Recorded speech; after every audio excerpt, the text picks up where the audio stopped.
Hello, beautiful community. Tell me if you can hear me, and you're very, very welcome to this casual chat where we're just going to directly start with your questions. We're not, um, we're not quite as systematic recently on the chat channel and on the main channel with our connection with our conversations because I'm dealing with a few tricky um, health and medical issues, a bit more than usual at the moment. But I'm very thrilled about things to come. Very thrilled about things to come, actually, on both channels. So you're very, very welcome.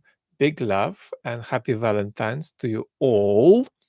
Let's start by, first of all, me reading you to see if you can hear me. You can hear me.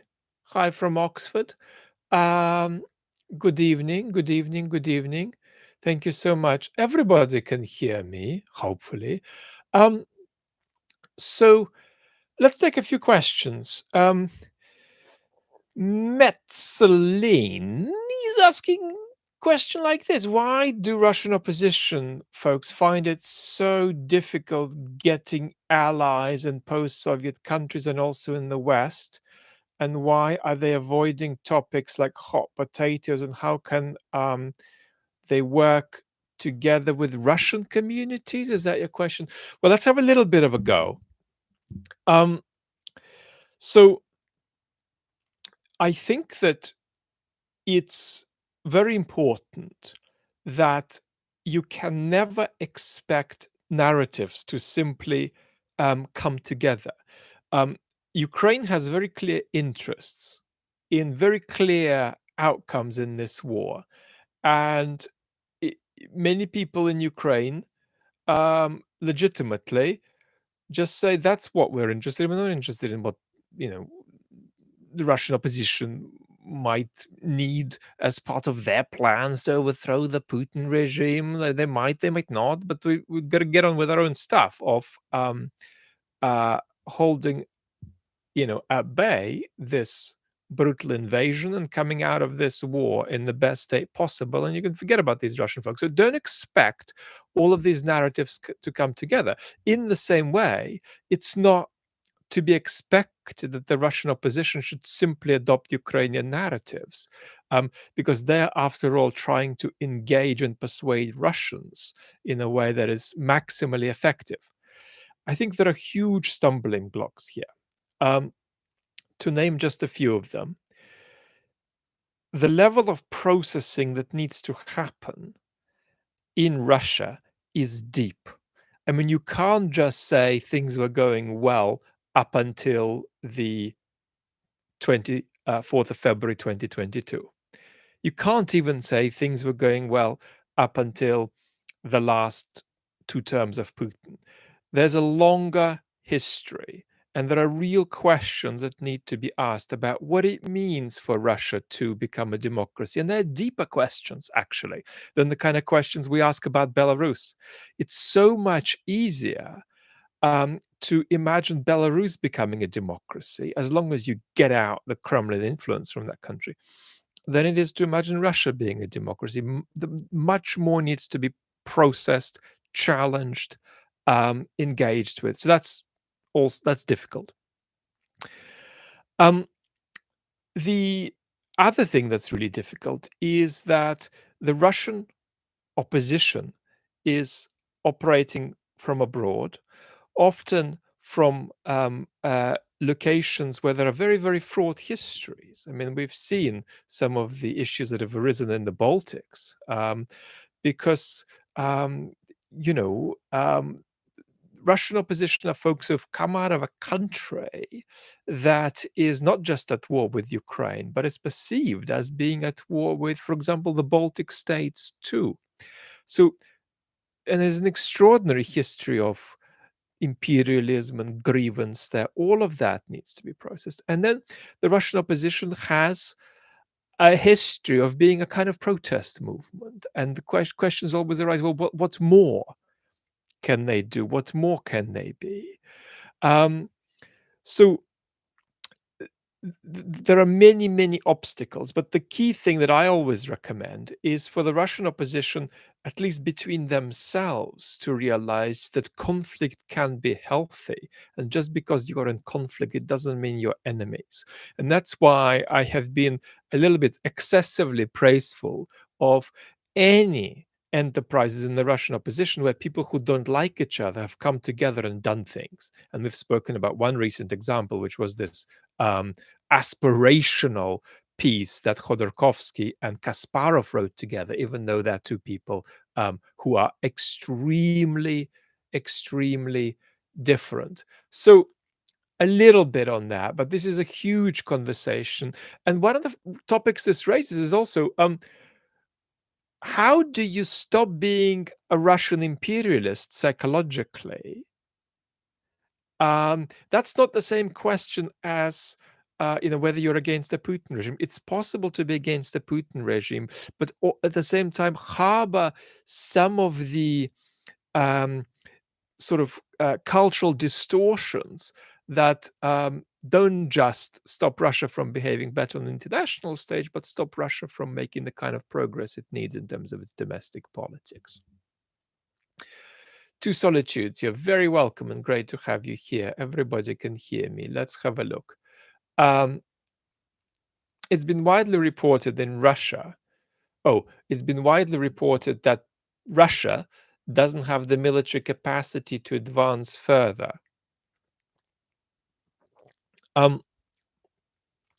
Nico is asking if this offensive that is happening or not happening or is about to happen can't really get Russia very far.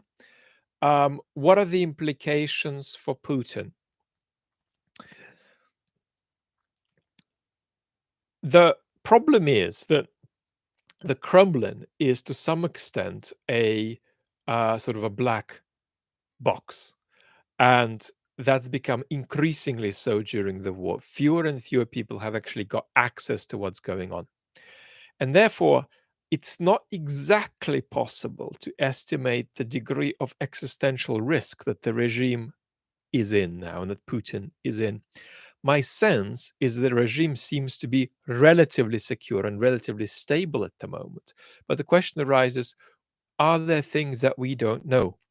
We're certainly observing something very funny at the moment, and that is a great deal of transition oriented maneuvering in Russia. I mean, for example, just recently, and I've actually got a few questions about this, one of the Kovalchuk brothers, Mikhail Kovalchuk, who's often in the cheap Western press is referred to as Putin's science guru, has been moved into the Security Council, into Putin's Security Council. There's somebody very powerful in the regime formalizing their position.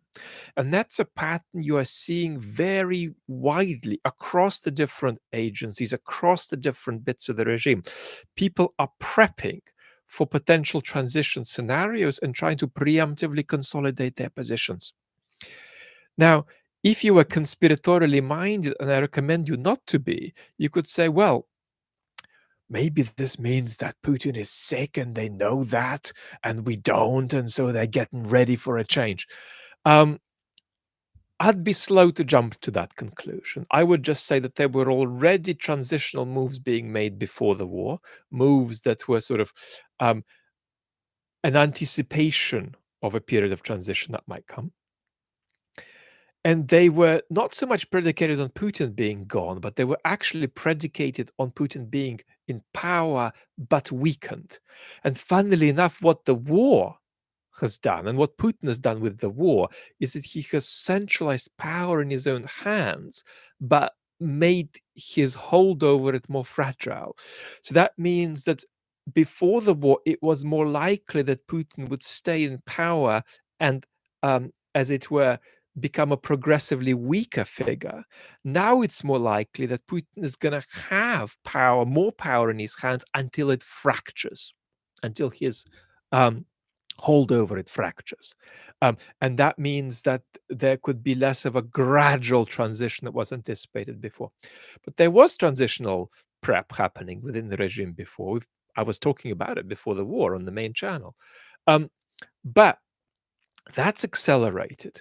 And there's a kind of speed to the way this is happening that seems to me, from a distance at least, not commensurate with the perceived stability of the regime, according to most experts.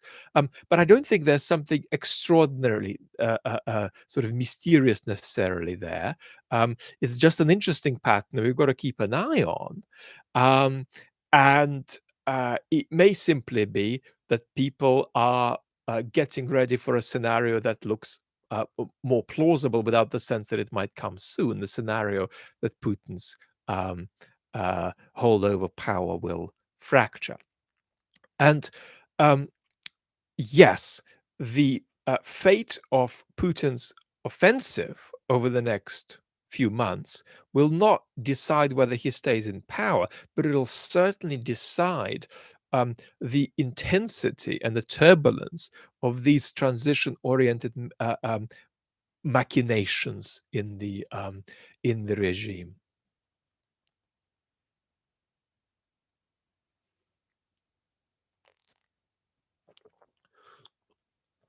Um,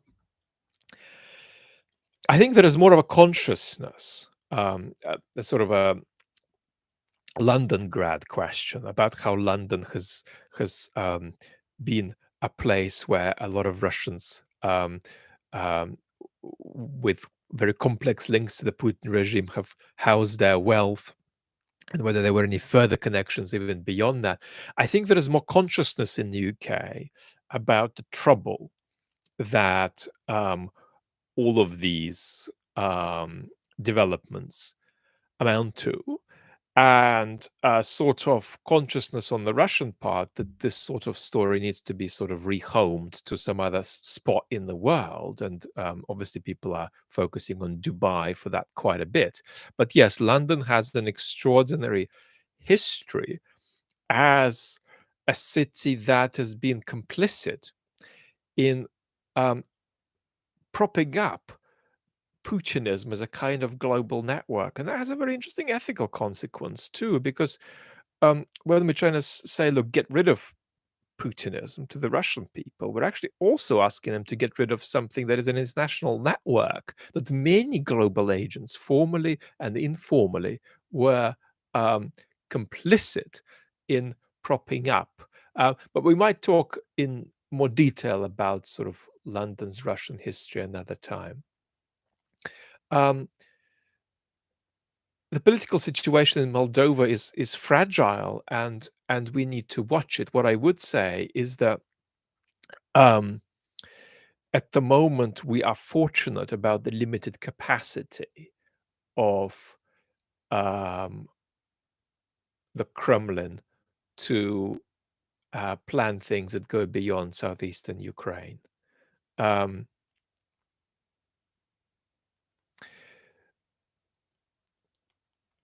a World War II question. How does Russian culture construe and understand Nazism differently from the West? Um, some have argued, yeah, that World War II is a kind of cultural foundational story. I mean, it's complex, right? Because the um, role of the Soviet Union in the Second World War, in being part of the alliance that defeated the Nazis, doesn't take away from the fact that the Soviet regime was itself a ghastly and murderous regime. And one of the questions we've got to raise, actually, even ethically, what are the differences between the evils of Soviet communism and the evils of Nazism? There are some differences, actually, that are worth talking about. Um, and then, of course, there is a kind of an unlovely imperialist history that impacted all of Eastern Europe over the decades after the Second World War.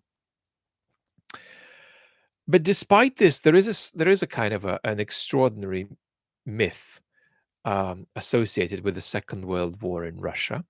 There's no doubt about that.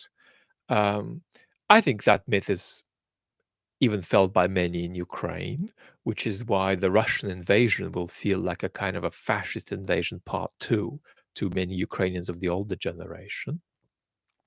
But the trouble with this World War II myth is that it's been terribly destructively politicized. And this regime is trying to go out of its way to sellotape the Second World War myth to this brutal invasion of Ukraine. They're trying to say, well, look, we're reliving the Second World War. Only now they're claiming everybody is on the wrong side. The United States is on the wrong side, Britain is on the wrong side, and we are this sort of solitary anti-Nazi force. The amount of magical thinking here is so extreme that it is hopefully transparent to most Russians that there's something implausible about this. But that is the narrative that is very heavily being pushed. And um, as we observe new waves of mobilization, potentially, we have to watch how much the political mobilization that accompanies these military mobilizations that might come is infused with the Second World War, with this Second World War story. Um,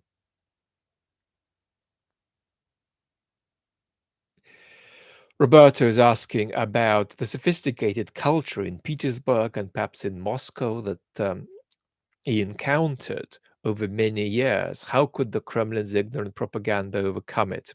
Roberto, thank you so much for your good wishes and for your question. Look, it doesn't. It doesn't overcome the conviction of a minority of the population that what the regime is doing is horrendous and that indeed the regime is at war, not just with Ukraine, but with a segment of the Russian population. So there's a kind of a low level civil war dynamic that is the experience of that anti war, anti Putin minority that is currently voiceless. That has either partly run away from the country or gone silent. Um, and the propaganda has no effect on them whatsoever. The trouble is that, unlike in Belarus, where there is more of these people, in Russia, that bunch is, you know, in the low double digits. And propaganda has had absolutely no effect on them, and they actually feel that the Putin regime is kind of at war with them. And they feel that if they challenge the Putin regime according to their convictions, um, they would go to prison or their lives would effectively stop being livable. Um,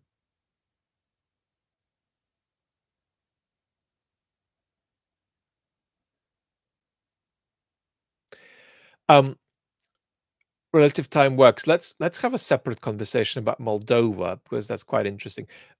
In terms of the different regions in Ukraine, I think it's fair to say that even the regions with populations that are more culturally in a Russian language orbit, that they are part of an anti-colonial movement. Yes, of course, you're going to find people with Russian sympathies in Ukraine still who are not paid to have Russian sympathies, but they're a very small minority now. And I think that one of the things that has really been missed, um, even missed within Ukraine, in some of Ukraine's public discourse, is how far a formation of a kind of Ukrainian identity transcended ethnic categories and transcended linguistic categories. I mean, I can tell you that Ukrainians who speak Russian, many of them are now preferring to explore whether they might migrate to speaking Ukrainian more often. But the Ukrainians who have for all their lives prefer to speak Russian in Eastern Ukraine are preponderantly appalled by the brutality of the Putin regime, and they feel themselves to be Ukrainian. They feel themselves part of a different culture. Um, so that's very important, and that covers both people who speak Ukrainian, but also people who have historically spoken Russian. Speaking Russian does not make you Russian. This is a very, very important point. Um, so uh, the story is that there's been a very, very conscious project by the Kremlin to make the sustenance of Ukrainian statehood impossible by engaging in all kinds of dodgy activities in um, parts of parts of Ukraine and promoting all kinds of toxic politics. But I think what we've come to see is um, the relatively striking degree of unity in Ukraine that brings all Ukrainians together. And just think about it for a second. Imagine that um, tanks came in, that planes are dropping bombs on your head. You're not going to like that. You're not going to like that, even if you do speak Russian, and if you have watched plenty of Russian soaps and films on television. So my tendency is, when in doubt, realize that there is this pluralistic conception of what it means to be Ukrainian that includes, um, you know, uh, people who have been to some extent in a sort of Russian cultural orbit, who've spoken Russian. Ukrainian identity includes those too, and these people hate the Putin regime. That's how I'd incline you to balance it when in doubt. Mike, thank you so much. Rodrigo. Um, Is Putin trying to find a way out of this war and end with at least part of the Donbass, or is he trying to? Yes, he's absolutely trying to win all of Ukraine still. He just thinks that that's impossible in the near term. And you can feel Russian propaganda sort of responding to this. I followed Russian propaganda quite closely over recent weeks, and what's striking is the kind of a timelessness of it. That they think of the war timelessly because they don't see a way to win it. They see ways of not losing it, but they don't see a way to win it, and they don't see a way for it to end, even. So that's probably the central quality that a lot of the propaganda discourse has taken on in recent weeks. But Putin's plan is very simple. Let's keep this thing going. Let's see if the West can exhaust itself, and let's see if 5 years down the line we can take Kiev. And if we can't, somebody down the line should try it. And if it's not me, it's going to be somebody else. So the project of completely rejecting Ukrainian statehood is still there. Is still there, and it's not going to go away just because the capacity isn't available. Um,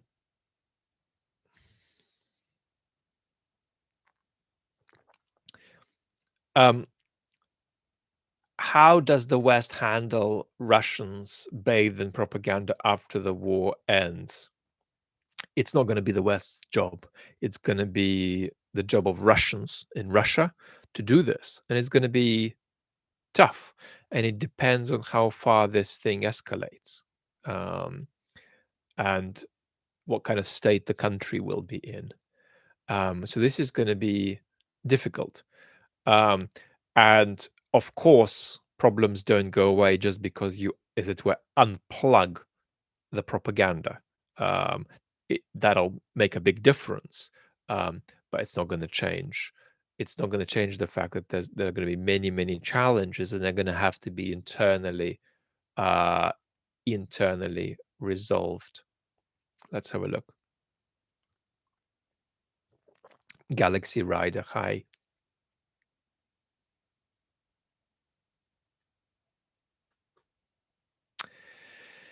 Um, why does Putin think the Russian state is so durable? Well, he doesn't necessarily think it's so durable. He's paranoid about it being undermined by malign external forces. Because, Daniel, because of the strength of the Second World War myth, the regime is trying to connect it to this war, um, especially now when increasingly in the statements Putin's going to make some very major public appearances in the next few days. And in those, he is going to say to the Russian people roughly that the special military operation is more or less now a war, and that it's an existential war, and it's a war that has to align with historical hooks that have purchase on the subconscious of the population, and going toward World War II is the most logical thing.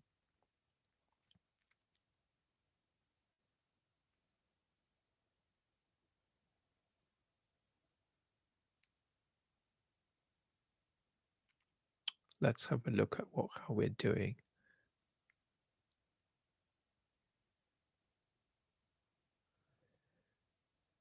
Um, Bill, I'm not going to comment on uh, Nord Stream and who blew it up, but I would recommend against thinking that the US blew it up. I would recommend against that, but I'm not gonna express settled views.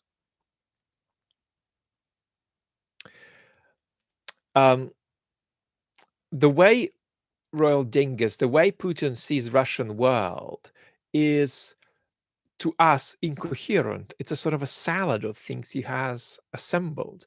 But if there is a sort of story that runs through it, it's how a country that's sort of in the back row of nations rushes ahead and overtakes everybody. And that somehow the best way to do that is actually to start from the back.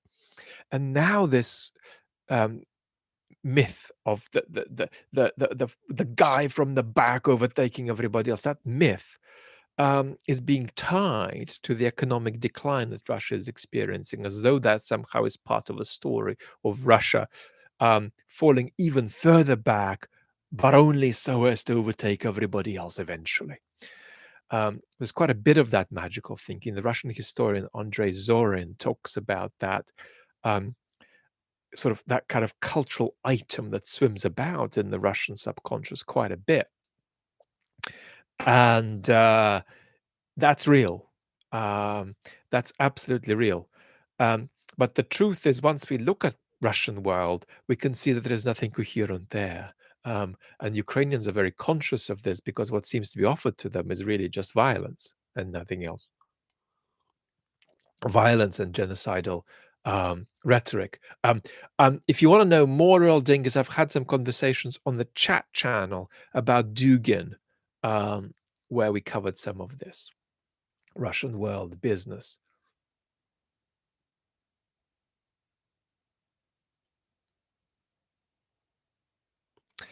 Bill, would losing this war break the magical thinking of the Great Patriotic War, understanding the contribution of the other allied nations, including the massive support of the Lend-Lease equipment to the USSR?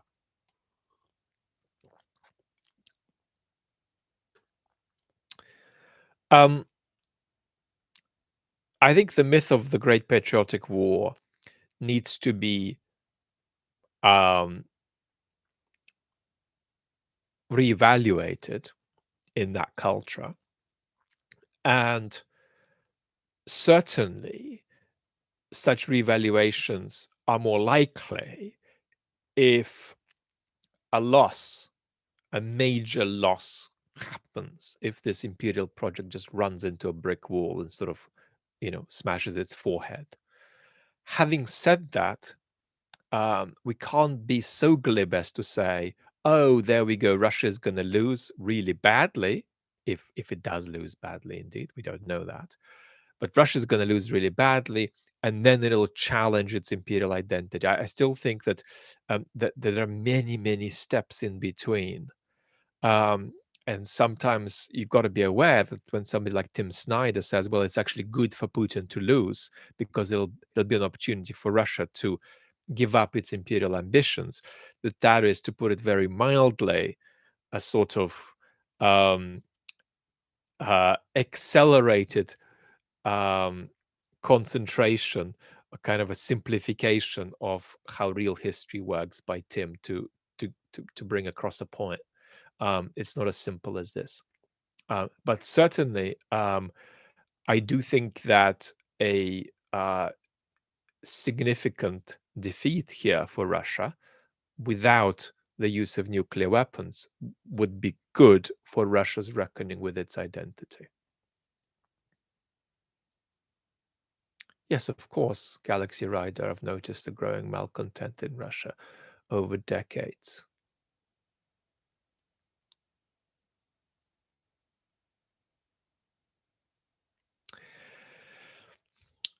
George is asking about mistakes that we made as Russia came out of the Soviet project and how we uh, sort of try to guide it.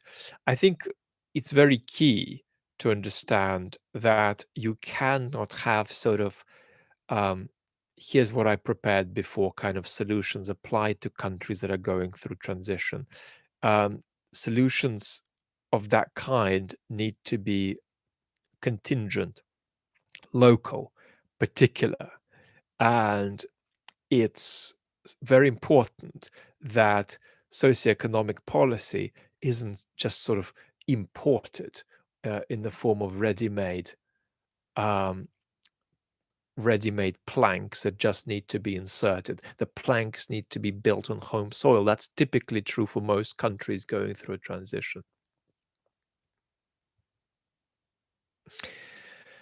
Um, would a higher fee offered to the Wagner mercenaries persuade them to change sides? No. I mean, they are technically speaking a sort of illegal organization, but of course they are informally accepted and they're to be seen as part of the Russian state.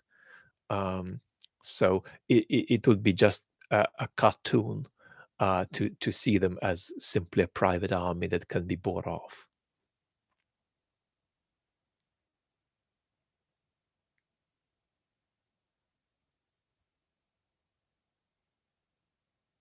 Yes, I do think that elements of imperial history play a role in why Russia is so exercised by UK as a potential enemy. Rochester Johnny, welcome.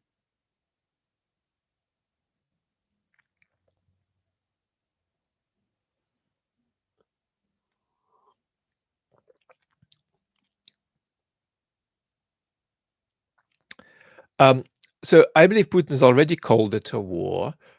He will basically render it as a war to the Russian population now, whether he continues to use the term special military operation or not.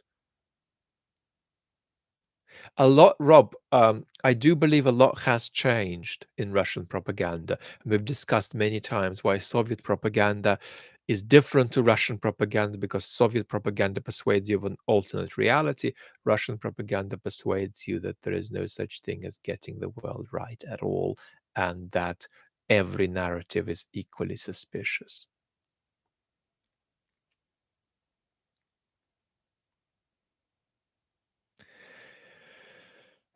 Ukraine being democratic and close to the Russians was the biggest threat to Putin's power. When Russia loses this war, does Putin still win with the wedge he's driven now between the two for a generation or more? Um, no, there is no sense in which Putin wins, but there are scenarios in which Putin holds on to power, um, but that power will be precarious in all kinds of ways as a result of Putin's disastrous war.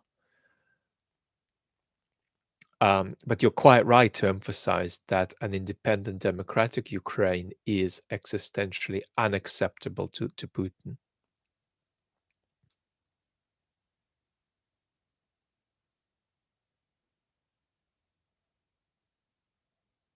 No, a strategic nuclear exchange is certainly not unavoidable, but it's a significant enough risk, and the highest risk of that kind we've experienced since 1983.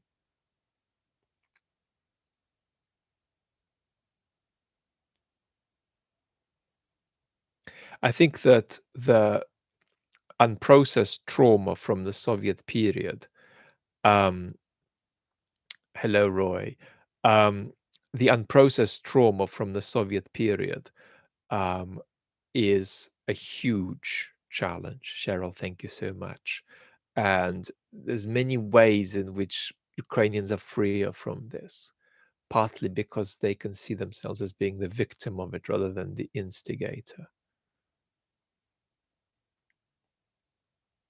Unknown, unknown. Hope you're doing well too. So, Sigita is saying, I'm Lithuanian. Me and my family suffered a lot from Russia. This war breaks my heart. I feel nothing towards Russians now.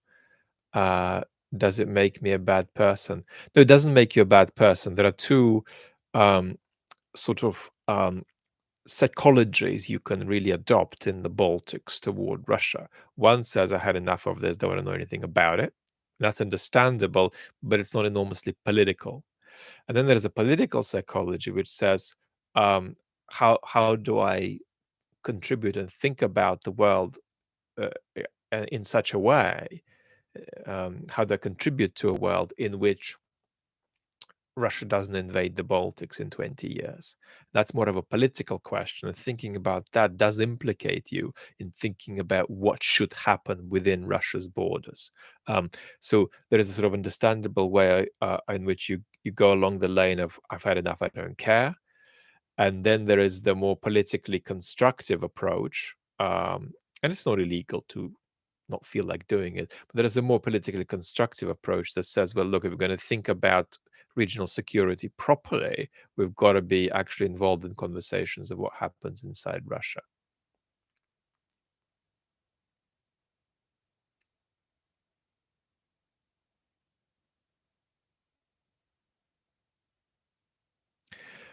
Roberto, please rate from 1 to 10 the level of and quality of Russian, Ukrainian, and Western propaganda. Um, I would rate um, very much Ukrainian propaganda very, very, very highly.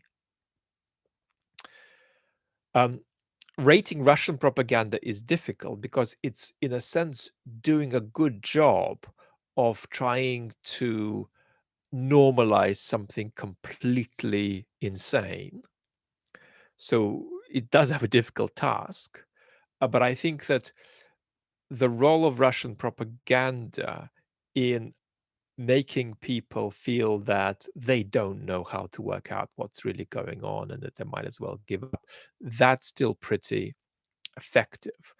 Um, if I mean, there is plenty of Western propaganda that is not good. It's got not necessarily to do with this war, um, and Western propaganda isn't confined to Western states. But the benign sort of positive Western propaganda, which is about standing up for democracy and countering Russian propaganda, countering Chinese propaganda, I would rate that, Roberto, very low, very low. And it's something that I'm thinking to do a major video about on the main channel, that actually we need to dramatically raise our game about advancing discourse, advancing narratives that prop up our values and our political systems. At the moment, we try to, in a kind of piecemeal way, swat away different things that come our way, label them as disinformation, but we're terribly poor at telling a story about why what we've got and what we're trying to keep and what we're trying to do is worth standing up for. So, Roberto, I would rate um, the propaganda that props up Western democracies as very, very poor. So out of 10, I'm going to go 2. And I reckon one of the tasks in the 2020s is to explore how to get that to 5 or 6. Um, let's have a look.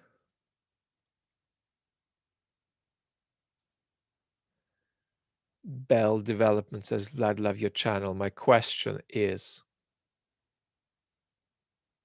um, how do you separate uh, uh, and uh, reset and separate your regular life from the content you talk about? I think that I separate it primarily because I don't think about these issues with a view to making YouTube videos about them. And this is, I think, I hope, a very good long term advantage for me. Um, Frankly, the majority of YouTube content creators think about these issues with a view to making videos about them. I don't. So my intellectual life and my political analysis, as it were, occurs off YouTube. It is not YouTube centered. And then I take bits of it, and often with quite a bit of repetition, because I think some of the key points need to be drilled in with repetition, I share it. Um, it's a fascinating process because often in these conversations, you end up mentioning sort of 10% of what you may say in other contexts. Um, but it's the 10% that you feel is the most helpful and the most constructive. And I'm still, an amateur, kind of a 12-year-old, really, as far as my public intellectual hat goes, at picking out which 10% are the most constructive and helpful for people. And I actually feel I'm learning every week and getting better at this. Um, the other thing is that I'm also very lucky that I don't need to look away from challenging questions and human tragedy to protect my mental health. My mental health is not impacted by human darkness because I'm in love with human life as it is, which doesn't stop me, of course, from wanting the world to be a better place.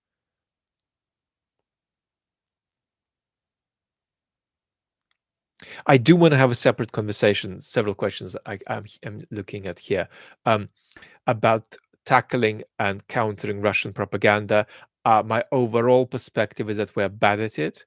I don't feel that there is one right way to do it. Um, so I'm not going to give ever a recipe for it, but I'm going to give a recipe at some point about how to improve our cumulative economy of challenging Russian propaganda. Um, Peter Pomerantsev also thinks that we might have him on the channel at some point, that we are woeful at challenging authoritarian narratives. It's fascinating. Caro, thank you so much. It's fascinating, but I think we can get a lot better. At least we can paint ourselves a picture about how to be a lot better. Um, Melinda, thank you. It's very important to be in love with the world, and to recognize that the world gives us things we really don't ask for, and that's part of reality too.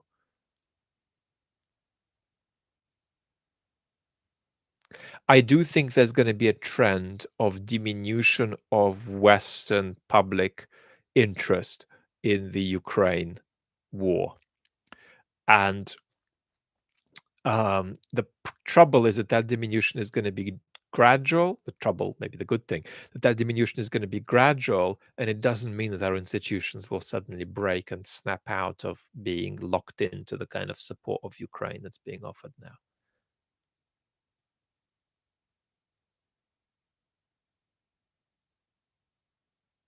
Bill, thank you so much. To be honest, I'm finding my health issues difficult, but there's nothing about YouTube that I find psychologically difficult. I find it a blessing, a privilege.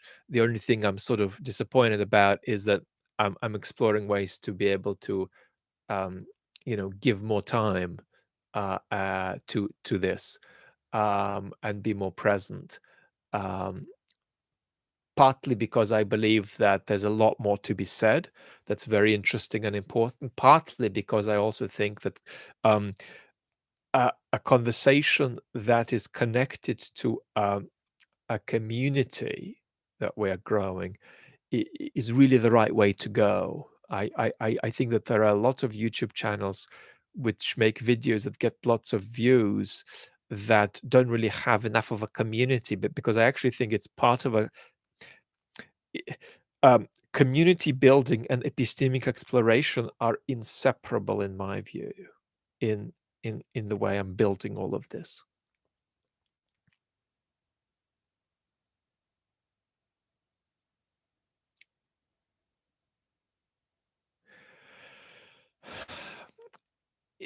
Ivan, I think Russia is a threat to the world unless it changes. Yes.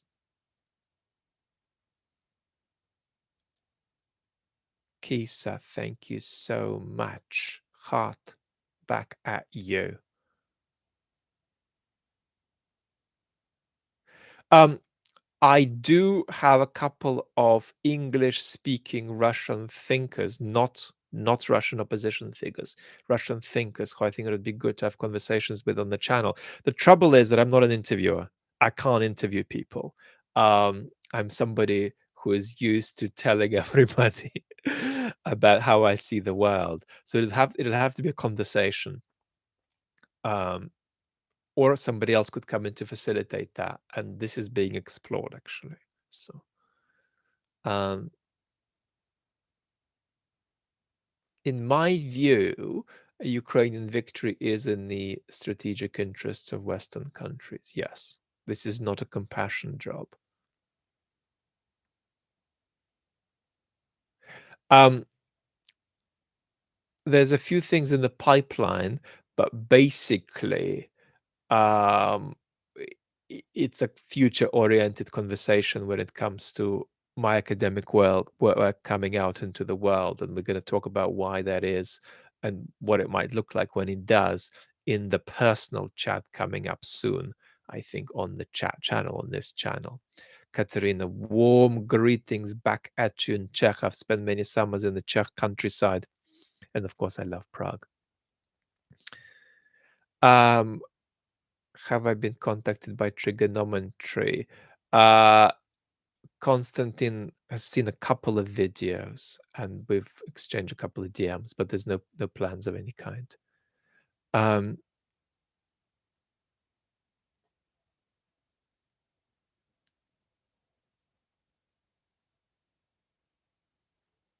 Maxwell, thank you so much.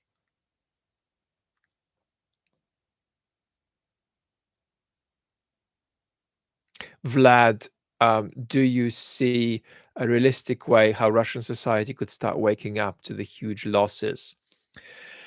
Russian society could start waking up to the disastrousness of this war, to the disastrousness of the Putin regime, to defeat. But that's more likely to be where you get the wake-up call rather than the perception of the casualties. In other words, defeat is going to wake Russian population more than casualties. My melancholy assessment, Kotkin is brilliant.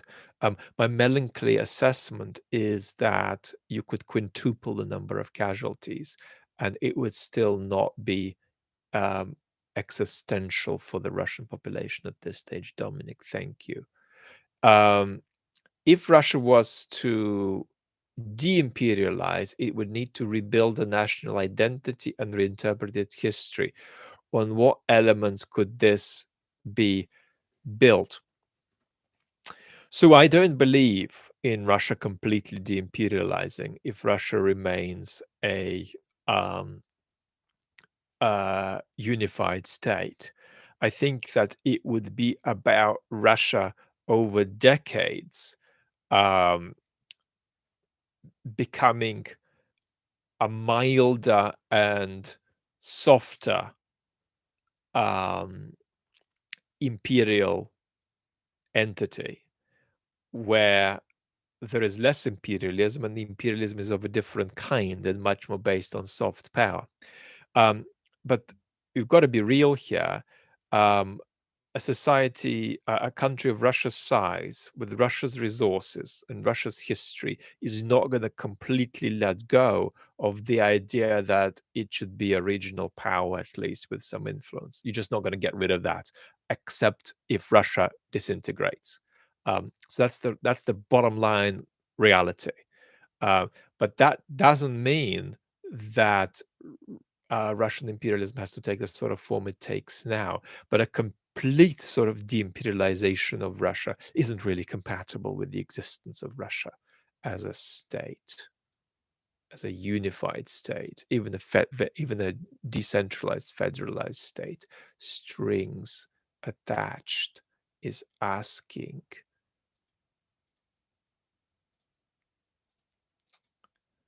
Thank you. Your work is very essential politically, also to other post-Soviet countries, to fight for democratic freedom and unity. I want to talk about this more because there's a real challenge for Georgia, for Kazakhstan, for Ukraine, indeed, about what to take and what not to take from the West in the future.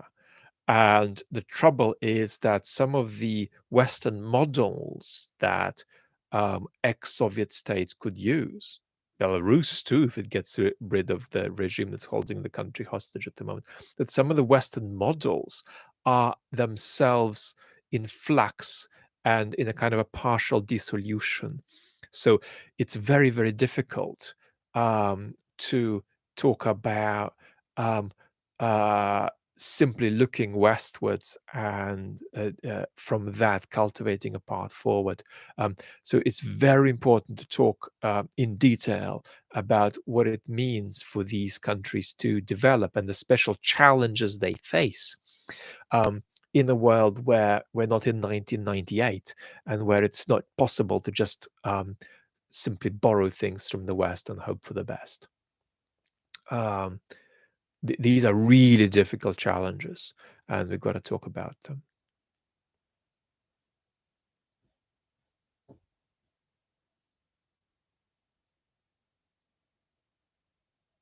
Yeah, Russian speaking doesn't mean being Russian. I mean, I'm a terrible example of this, but psychologically, I'm not Russian. I speak Russian sort of slowly and fairly authoritatively.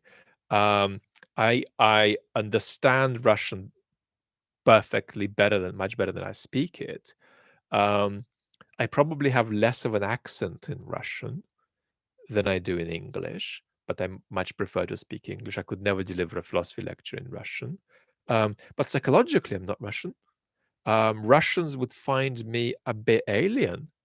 I enjoy a completely sort of internal understanding of Russian culture because I don't just have the language and the historical knowledge and the literary knowledge. I also have 10 years of growing up in that country. But Russians would regard me as a bit alien, even though here is a guy speaking Russian who seems to understand that, but he's not quite Russian. He feels sort of different. So, yes, it's a million and one scenarios in which people speaking the language aren't necessarily Russian. Wilf is saying, um, do you play the piano? We're going to have videos soon on the classical music channel, and we'll talk more about piano playing and other such things there. I would not play the piano in public, but I use piano sometimes when I read scores to understand what Beethoven or Schubert were up to.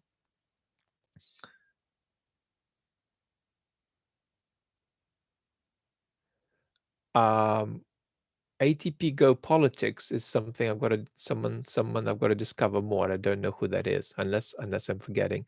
Dominic, thank you. Gazui, thank you. Um,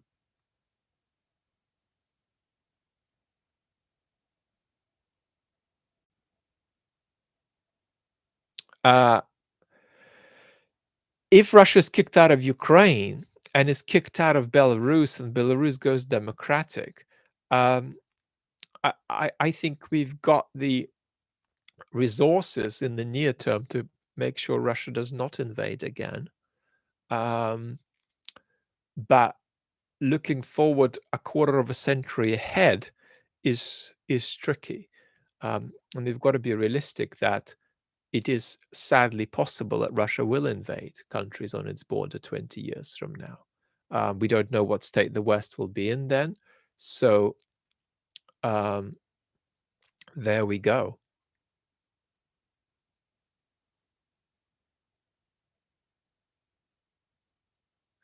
You had a video on Mearsheimer. Peter the Great asks, could you again summarize your view on realism and Mearsheimer's realism? Look, there's quite a bit to say there. The problem that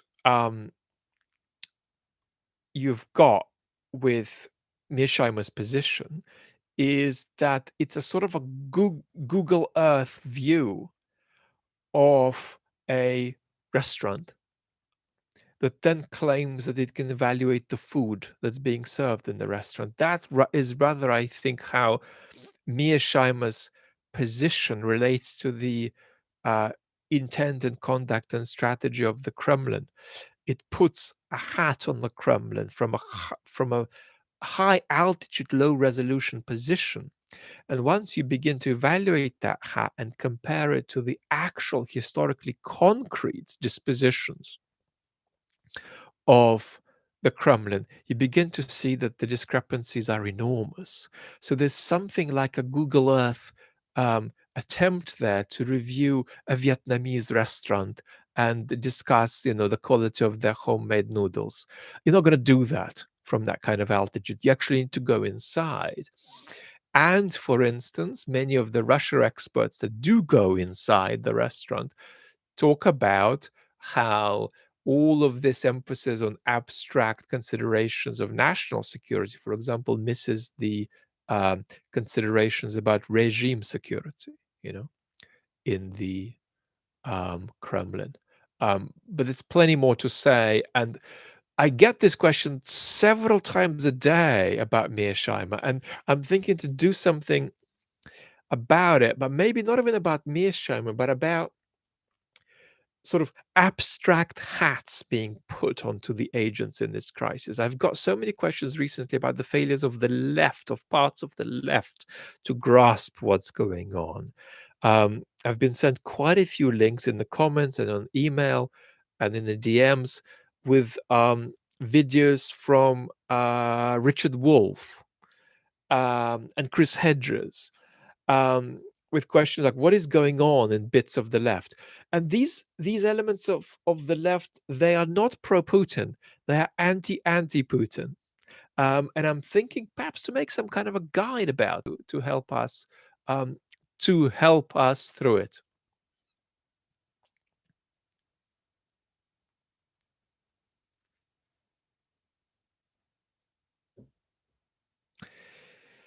The problem with Crimea is how many people have come into Crimea since the annexation, and what's going to be done about those. Um, well, don't mistake Machiavelli for some kind of a gross cynic. He's a man who thought deeply about politics and felt that intuition and even emotional intelligence played a very important part in assessing uh, political winds and where they're blowing. Robert is saying, as a professional dancer, uh, worked with Mariinsky ballet dancers, I noticed that Russian men have difficulty showing a feminine, creative side even in the cultural sector. Um,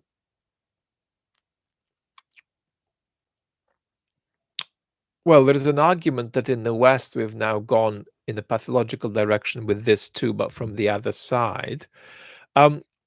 Comical remark: Russians tend to be really bad at dancing, except professional dancers, perhaps. But Russians are shockingly bad at dancing. Um, if you look at Russian pop stars, it is remarkable how poorly they move. In terms of men, yes, there's a lot of bullshit being substituted for what would be an adequate ego ideal for a masculine man. We don't want men to not be masculine, heterosexual men. We don't want that masculinity to be based on bullshit. And I do think there's quite a bit of that pathology in Russia. And of course, it's very important that um, uh, the regard for women in Russian society is in a poor place. It's in a poor place in Ukraine, actually, but in a much, much better place in Ukraine than it is in Russia. Um, much more to say about all of this.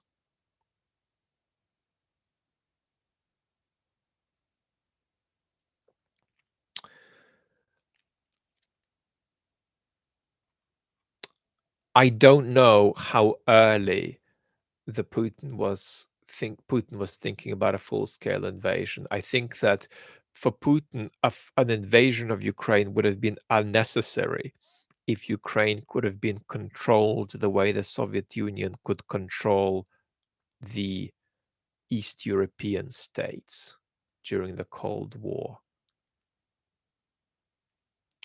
Tony, I think in some ways there can be overlaps between the far left and the far right, but not in other ways.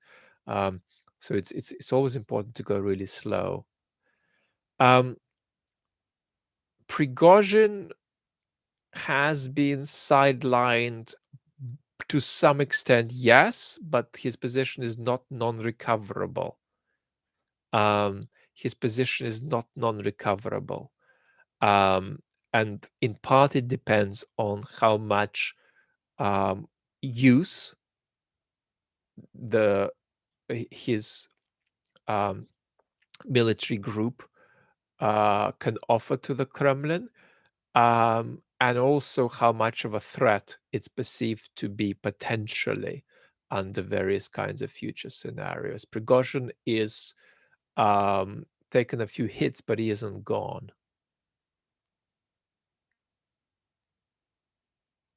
I'm not aware of any jokes or anecdotes that are new about living under the Putin regime. I'm not big on those. I find them a bit stale. Um, yes, I do think women around the world have a battle still for their rights.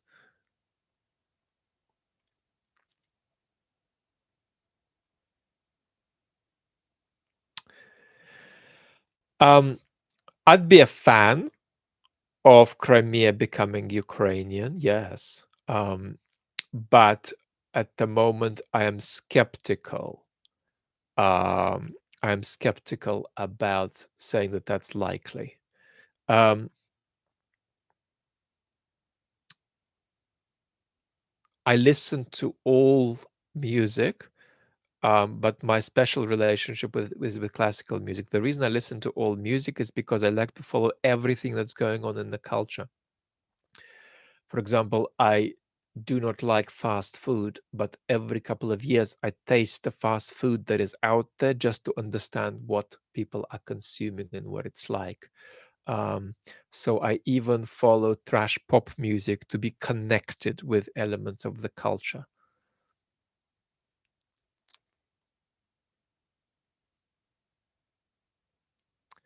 Um, no, dear Garden, Russia is not playing down casualties so that they could withdraw without a backlash. Withdrawing would not be an option for them.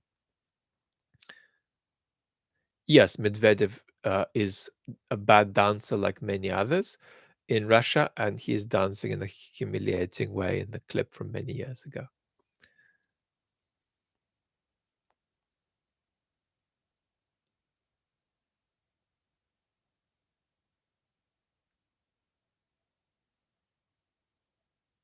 No. Uh, uh, Dostoevsky's fiction is in the end about the depth of human psychology and about human salvation. Um, so we can't really say that the dark elements of 19th century Russian literature continues with the Putin regime. Not at all. The Putin regime is spectacularly discontinuous with all Russian literature from the 19th century. Uh, and all Russian political literature, both progressive and reactionary. Don't forget, though, the majority, um, uh, the majority of 19th century Russian literature is hugely progressive and anti-authoritarian. That's what's often missed when people talk about Dostoevsky. That Dostoevsky is an outlier. Um, Julia Joffe is wonderful, and my opinion of her is very good.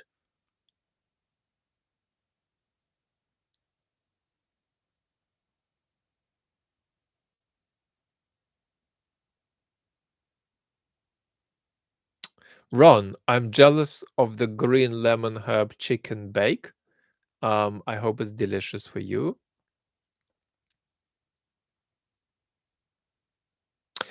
You can't say whether Mozart is this is definitely not connected with Russian politics, is better than Beethoven because they're evolving the same musical language. So it's a bit like asking, whether uh, whether the wheels or the floor of your car is more important.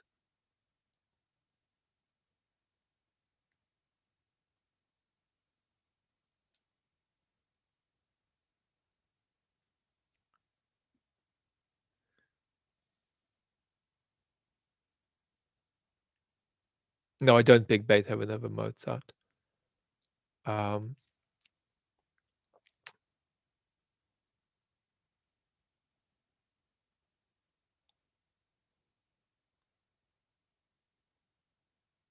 No, it's not time, Darius. It's not time to leave the Baltic states. Russia doesn't have anything to invade the Baltic states with at the moment. That's the thing about this war, that Ukraine took the hit, and in my view, that hit could have been, uh, and in many ways, if one were to think more rationally about it, should have been directed at the Baltic states first, not at Ukraine. And so there's an enormous room for gratitude there. And that's partly expressed by this situation where people in the Baltics can drink some electrolytes now, feel that they're involved in this war, not just as a spectator, but as an actor.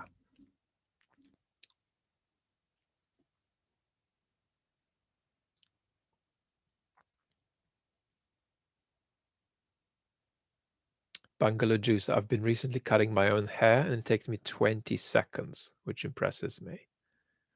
Um, I'm very grateful for this community and I'm very protective of this community. And that sometimes means being very cautious about exposing us to enormous amounts of sort of flooding from other communities that might uh, undermine this sort of gradual evolution and opening up. It's very difficult to keep this under control, but you understand what I mean.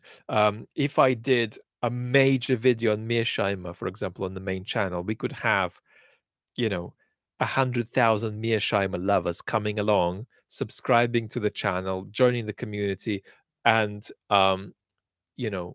being mean to us, which is absolutely fine as long as it's constructive. But you understand the risks involved there, especially as the internet locks people into several positions. So, for instance, you know, there is a link in terms of how the algorithm works, unfortunately. I think here just reflects how people think, between positions on the Ukraine war and positions on pandemic management, which is absolutely absurd. There's no logical connection there at all. But because of these links, we've got to be hyper careful with the algorithm. And I'm sure I'll get it wrong. Which is why often I try to do reaction videos actually on the chat channel. But I'm thinking to do something like a reaction video and a lot of sort of left takes on the war that are unfortunate. Bungalow juice, thank you.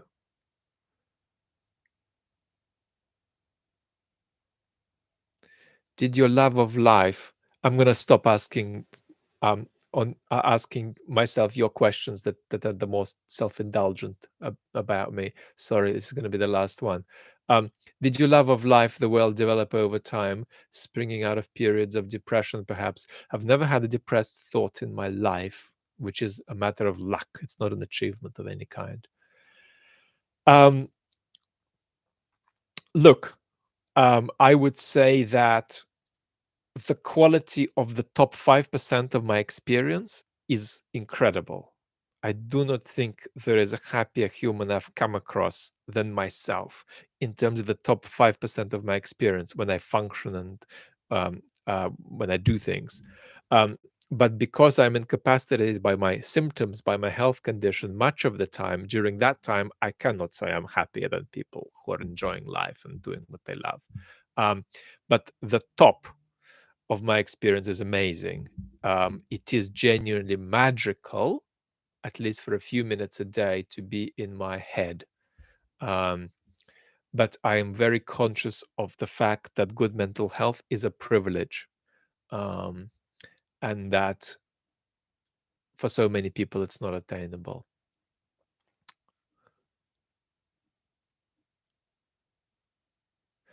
Vlad, how would you position yourself in the political spectrum?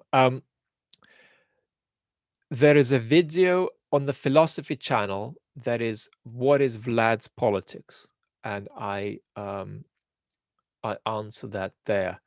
I do have certain strong tendencies that aren't universal, but they're true about the Western world, and that is, I don't think that people should suffer the uh, consequences of their bad luck.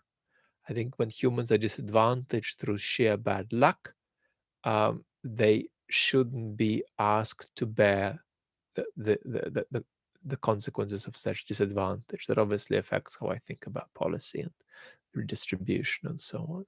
But my key commitment is to democracy rather than to left or right.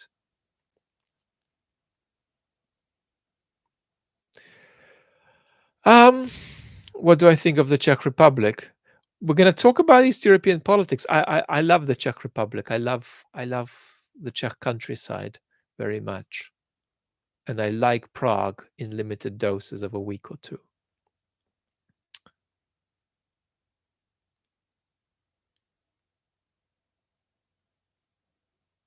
Robin is saying, in Germany, the majority are seriously afraid of Putin's nuclear capability.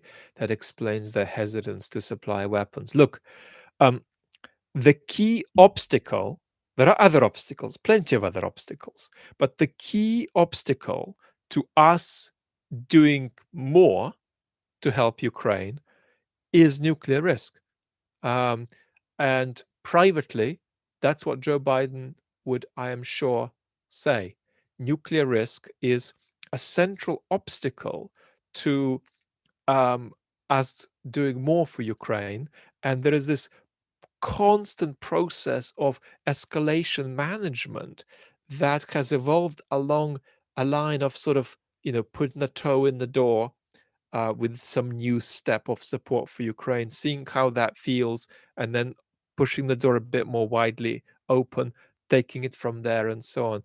But escalation management is absolutely central to what uh, we're doing. There's a video on Peter Zion on the chat channel if you want to know a little bit more of my take on Peter.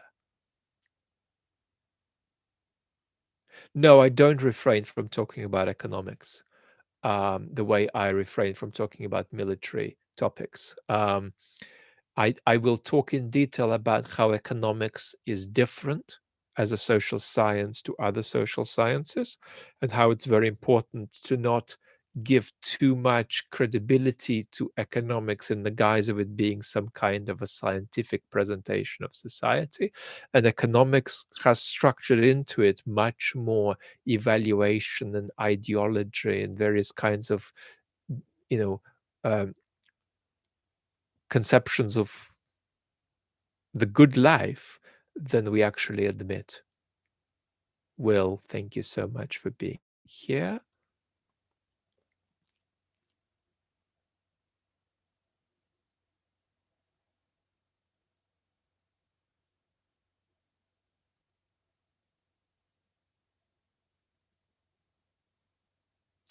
If nuclear risk were not a factor, um, we could eventually reach a point where there's just no way to deal with this Russian regime except to get rid of it.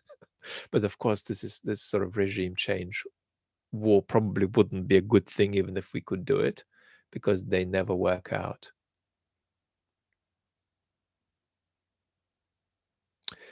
Well, it's very sad what's happening in Turkey, because Turkey is drifting further and further away from being anything it resembles a democracy.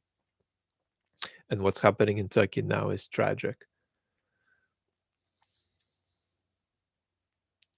with the earthquake.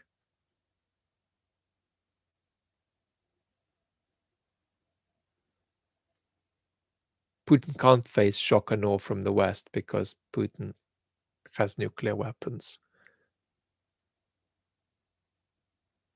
Um, so, Darius, at some point, I reached a stage where I ceased to follow entire publications, and I now follow long, long, long, long lists of individuals.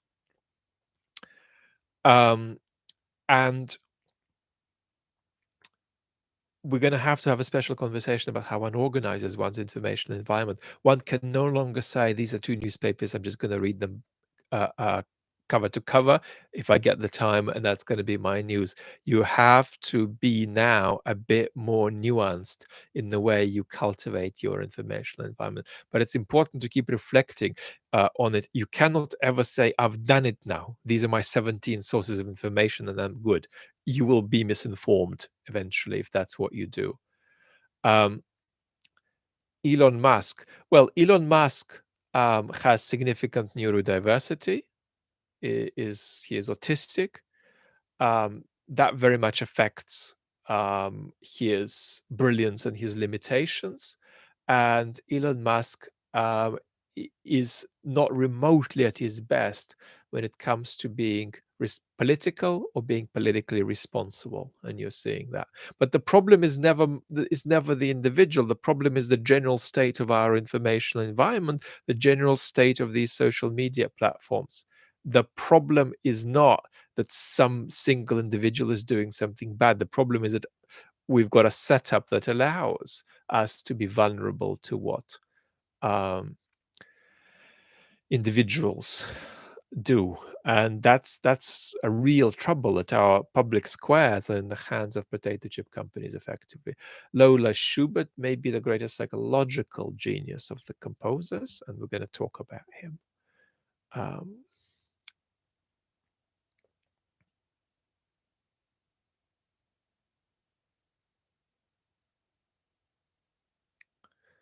to counter Putin's statement, is the world without Russia worthwhile? Yes, of course, the world without anybody is worthwhile, but it's better to have everybody in the world, as long as they're not trying to, as long as they're not trying to kill lots of people and invade countries for no good reason at all. Alistair, do you have a take on who most likely commanded the Maidan snipers? Thank you so much. I'm not going to touch on that now, if that's okay. But we're gonna have a conversation about 2014 Ukraine later, because maybe we could even have it as part of that conversation about left narratives about the war, because um, uh, there is this perception that events in Ukraine were just a sort of imperial exercise by the West, and that doesn't take seriously the grassroots. Um,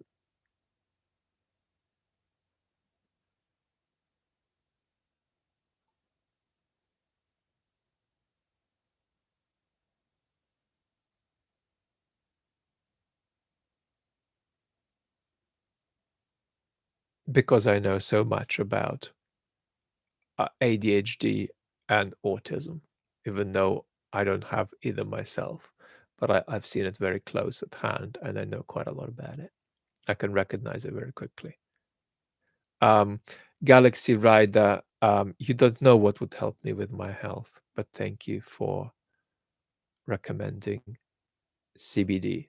which a lot of people with chronic health conditions benefit from.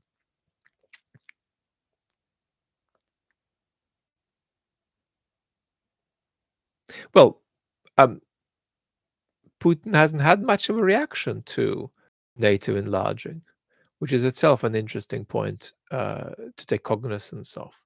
Um, that NATO enlargement is not quite the central driving factor here. Um,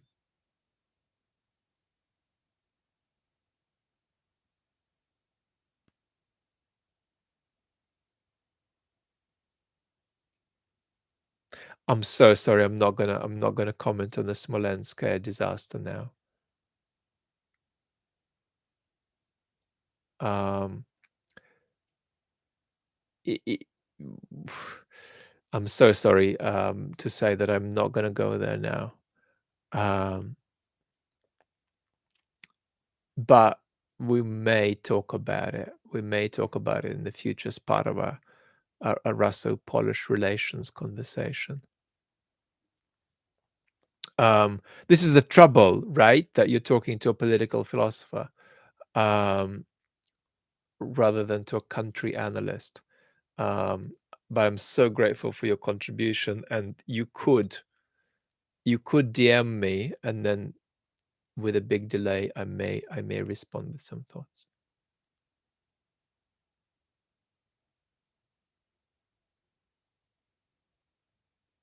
I don't know who I'm going to talk to yet in 2023, but I suspect I will talk to some people. We'll have conversations, not interviews, but conversations.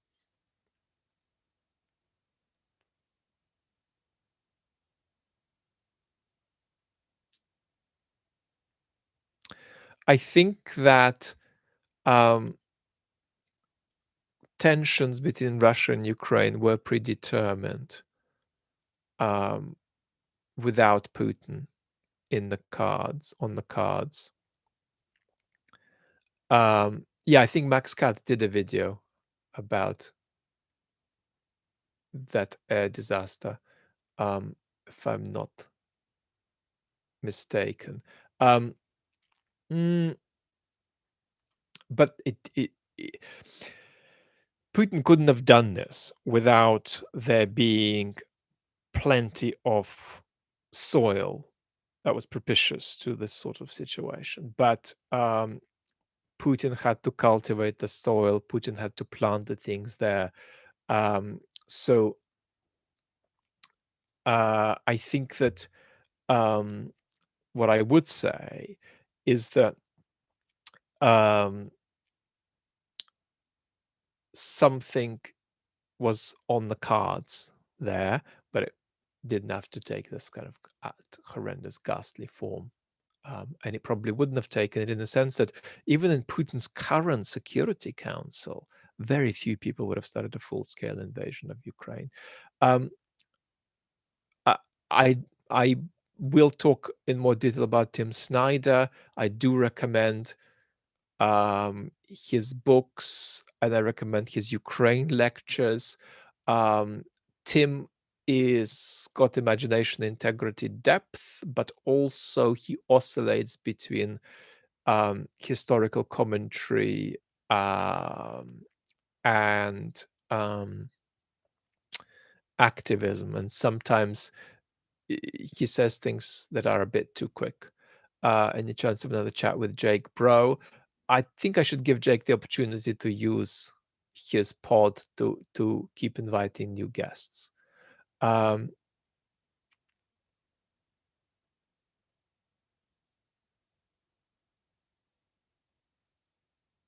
Wonderful that Tim Snyder answered you on email. Um,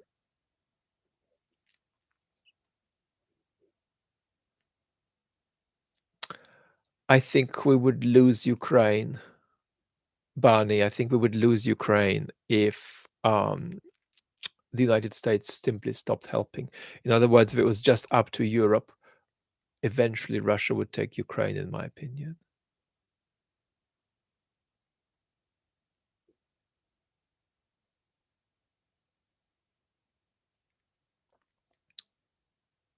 It can be hard to resist activism, and the problem isn't that we don't want activism, it's that we want activism and non-activism. We want both. Yeah, I felt actually, except for the first 5 minutes where I was too rambly, the majority of that conversation with Jake was outstanding in how much it condensed about what's going on with Russia.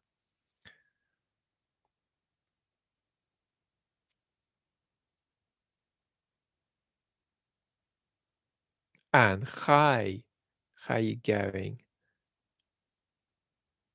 Jake's got better and better at asking good questions of his guests.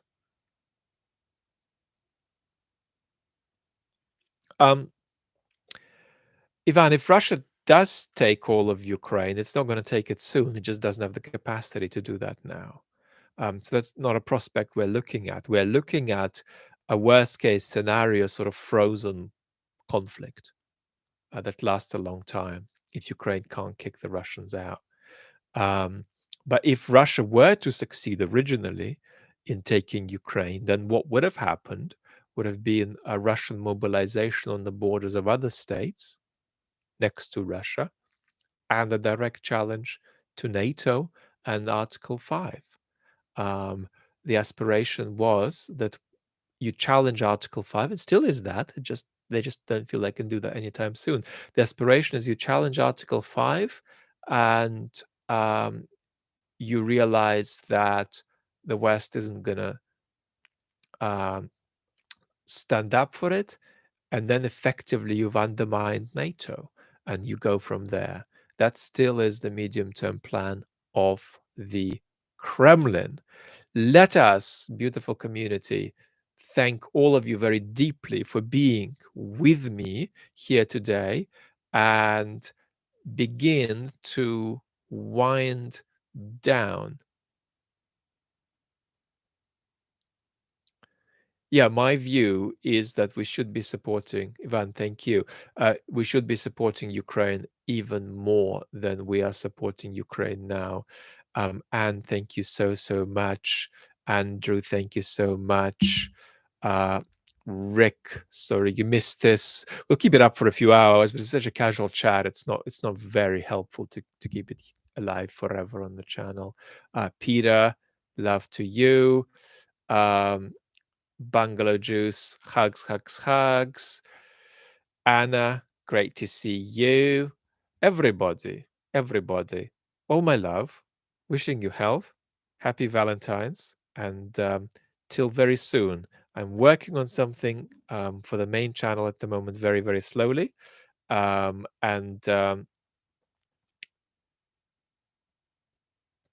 we're gonna get there soon. Ciao, lots of love. Bye, bye, bye, bye, bye. Lovely humans.